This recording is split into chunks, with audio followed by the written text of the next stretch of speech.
week here on the program, we share with you from our friends at Hillsdale College insights on freedom, the Constitution, the Declaration of Independence, and so much more. For this week's Hillsdale Highlight, we discuss how American citizenship is under attack. Victor Davis Hanson reveals that American citizenship is threatened by the loss of the middle class, borders, and national sovereignty at the hands of progressive elites who are surrendering it to international bureaucrats. In this highlight from Hillsdale College's upcoming online course, American Citizenship and Its Decline, Victor David Hanson explores all the factors undermining American citizenship and the principal actors behind it. Here it is. Citizens are threatened by the loss of their middle class, by the loss of their sovereign borders, and especially from elites of an administrative state and globalism that would surrender our sovereignty to an unknown body of world experts or technocrats. There are 2 million people scheduled to cross the borders of the United States between Mexico and America. None of them are going to enter legally.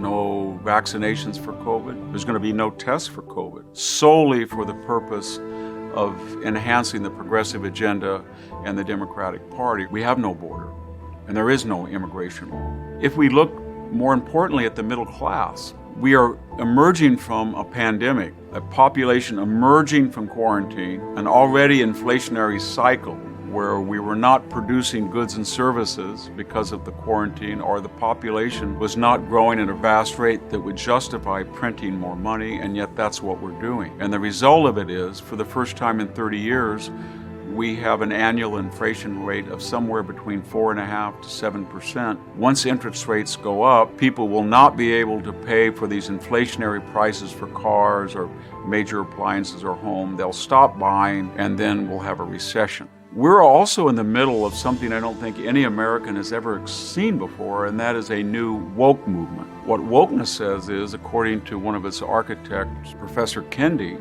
and to the creators of the Black Lives Matter movement, is simply this: because of discrimination in the history of the United States, it really can't be saved. As Professor Kendi said, to stop discrimination, you've got to discriminate. We now have to discriminate by promoting people on the color of their skin in proportions that are larger than their percentages of the population. As I speak, we have people in confinement who are apparently charged with organizing a riot or an armed insurrection. The media told us that, the investigatory bodies told us that, the Biden administration told us that. But here's the problem. No one has been charged with conspiracy. No one has been charged with racketeering.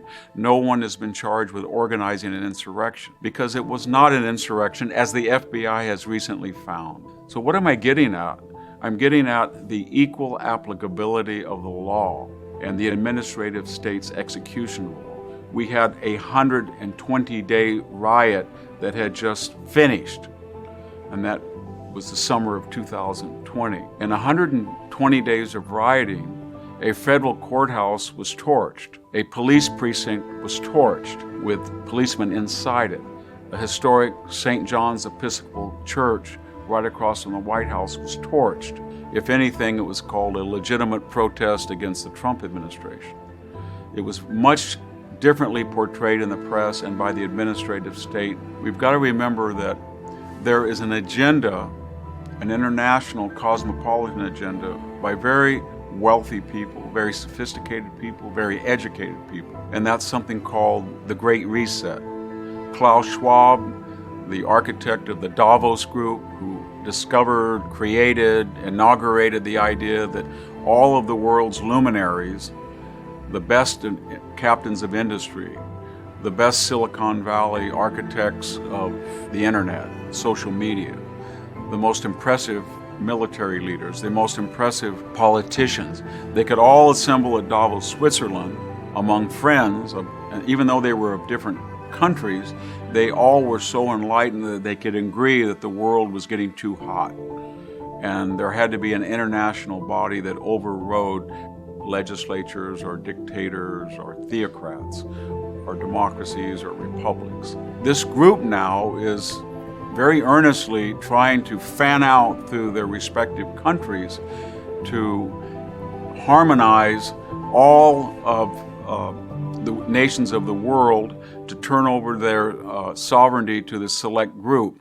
In terms of globalization, the COVID-19 pandemic has been an opportunity for globalists to suggest that we need more centralized international and global power. We have a lot of politicians who feel that under the cloak of fear and national quarantines and lockdowns that they can change the system. And therefore, Governor Newsom in California said that perhaps during the COVID pandemic we can have a more progressive form of capitalism in the manner that Klaus Schwab said.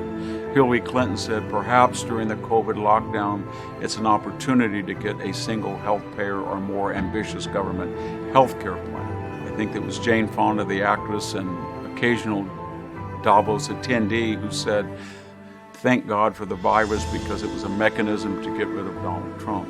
We've outlined all of the challenges to traditional citizenship, but one thing is pretty clear, that a majority of Americans respect and want to keep the Constitution as it is, and they feel that they're the luckiest people in the world because they're American citizens. As long as we remain the majority of Americans and remain vigilant, the power under our system is in our hands.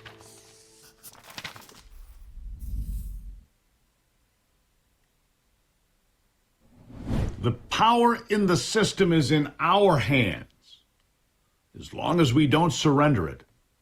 If you'd like to find out more, go to HILLSDALE.EDU/citizen, and you can pre-register for this free online course. It's coming November the 16th. Free online course. They're all free, by the way. Our friends at Hillsdale. Again, HILLSDALE.EDU/citizen to pre-register for the free online course. It will be debuting November 16th with Victor Davis Hanson. Powerful stuff. Quick break. I'll be right back.